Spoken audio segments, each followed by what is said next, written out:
Welcome back to another recap and review of Raw. So the show kicks off with CM Punk, who ruined Drew McIntyre's cash-in at Money in the Bank. When Drew won the briefcase, I think we all knew how it was going to end. And not gonna lie, to me, it kind of felt like a waste of the contract. And I am tired of seeing Drew get screwed out of huge moments. But here, they made me feel like it wasn't all bad.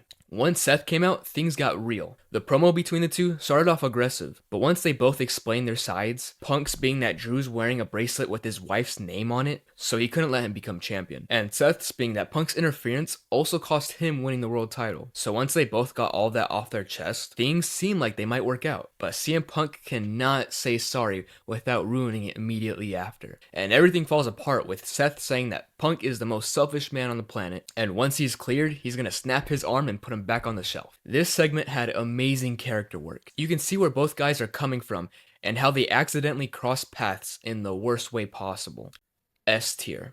Drew McIntyre is gonna have to shoot CM Punk if he wants to get rid of him for good. All that he did on SmackDown only took him out for like a week. Next, it was a match between Jey Uso and Chad Gable, two of the biggest names on Raw currently. Real quick, the diving headbutt. I never understood it. I know this is pro wrestling, but I could never take the move seriously. Maybe if they landed head to head, but it's always like in the arm. I just don't get it. They had a good match until the Wyatt Six turned off the lights, distracting Chad Gable, allowing for Jey Uso to hit the spear for the 1-2-3. And understandably, book it out of there immediately. We got the usual Chad gets scared and we get another video dropped off to watch later. I was entertained the whole time, however I'm not sure what we're gonna do with Jey Uso in the future, but I'm excited to see. B tier.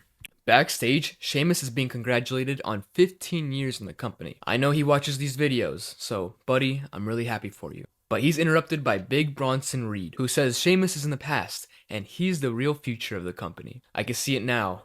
WrestleMania 41, Cody Rhodes versus Bronson Reed. After that, Bronson beat Pete Dunne in a match that made me want more of Dunne than Bronson, which definitely wasn't the intention. When it was over, Bronson tried to attack Dunne, but he was saved by his old pal Sheamus. But Dunne, interestingly, was not thrilled to see him.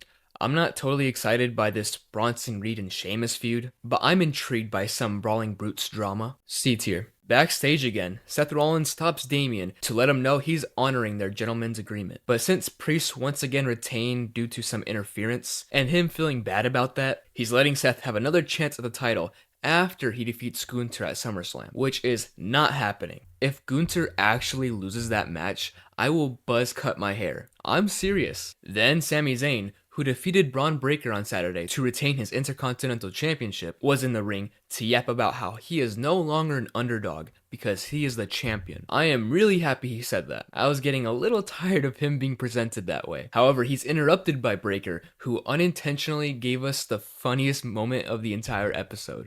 So look, I've been thinking, and A tier. Looks like we're getting a rematch, kind of like what happened with Chad Gable. However, this time, I hope we actually give the belt to Breaker, for the sake of unpredictability and variety. And you can have Sami win it right back. Next, we had a 6-man tag match with the Awesome Truth and Braun Strowman going up against the Judgment Day. You could say this feud is getting a little repetitive, which I wouldn't argue against. But it's repetitive with characters I really like. It's almost like comfort food. No matter what's going wrong in my week, I can always come and see Braun Strowman tormenting the Judgment Day. The match was great. The highlight being R-Truth locking arms with Braun Strowman to run around the ring and take out everyone. But tragically, Truth got a little caught up celebrating, leaving him open to the coup de grace for the 1-2-3. Fun time. A tier. Dominic gets caught stretching with Liv Morgan. Come on, I don't see anything wrong with this. Me and the boys do it all the time. Also, Damian has a secret surprise for everyone. I wonder what it could be. After that, we get right into the video the Wyatt Six dropped off earlier, which finally shows us the other members of the group, like Eric Rowan, Joe Gacy, and Dexter Lumis. It was great and spooky as always, but I really want to see more of them. A couple of minutes a week is driving me crazy. Luckily, it seems like that's what we're gonna get, with Bo or Uncle Howdy showing up in Adam Pearce's office. I couldn't tell you what he's there for. I have no idea.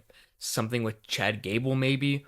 Or maybe he's just there to attack Adam Pearce. Man, first Braun Breaker, then Drew McIntyre, now this? Pearce needs a vacation. Anyways, moving on. Elia versus Braun Breaker was a certified classic. Okay, it wasn't that good. It was alright though. Braun didn't use his craziest moves, like the top turnbuckle Hurricanrana. Instead, we got to see some different offense, like this gorilla press into the knees. But it was really Elia who put on a show. After nearly every move, he would yell so painfully as if he was like being twisted by the nipples. Too bad it ended in a disqualification with Breakker throwing a chair at Elia. Also, Sami Zayn kind of failed at coming in for the rescue because Braun kind of just wiped the floor with all of them. I like to see these two beat the crap out of each other, but I'm not a huge fan of the disqualification finish. B tier. I'm kind of lost on Elia's direction. I say throw him in the Intercontinental picture. Why not? Karrion Kross said some things. So Damage Control was a little bummed out that they don't really have control over the women's division. So they were super locked in going into this match against Kaden Carter, Katana Chance, and Lyra Valkyrie. I love multi-person suplexes. It hits like crack every time. This was a fantastic match, ending with Io launching Kairi Sane over the top rope, taking out Katana and Lyra, leaving Carter open to a stop by Dakota and a moonsault by Io for the 1-2-3. But before they could celebrate, they were demolished by Shayna Baszler, Zoe Stark, and the returning Sonya Deville. Especially Io, she got tossed by Stark into a brutal knee. I think this is awesome because now we have a rival faction for Damage Control, and I'm pumped to see who comes out on top. A tier. Then it was time for the main event, a mixed tag team match. Very cool. With Rey Mysterio and Zelina Vega facing off against Liv Morgan and reluctantly Dominic Mysterio. For the very first time, Dominic actually pinned his dad. I can't believe Rey never put over his son before. Even now, he has never done it in one-on-one competition. But the real shocker is that, hold on, I'm getting ahead of myself. After the match, things got a little romantical, and it seemed for the first time Dominic was actually giving in. Here we go. But the real shocker is that Rhea Ripley finally made her return, and she was not happy to catch Dominic like this with Liv Morgan, who booked it immediately, leaving Dominic all alone with the very understandably angry Rhea Ripley. Are they going to be able to make up, or is it over for these two? Or does Dominic want Liv Morgan now? We're gonna have to wait and see. Anyways, that was my recap and review of WWE RAW. What did you think of this episode? Subscribe for videos on this show, Dynamite, and SmackDown. And as always, thanks for watching, cool dudes. Sorry I took some time off, met a girl, started working, and even got back into the gym for the first time in a while. But then I realized wrestling is more important, and I quit all of that. Also, I went on vacation.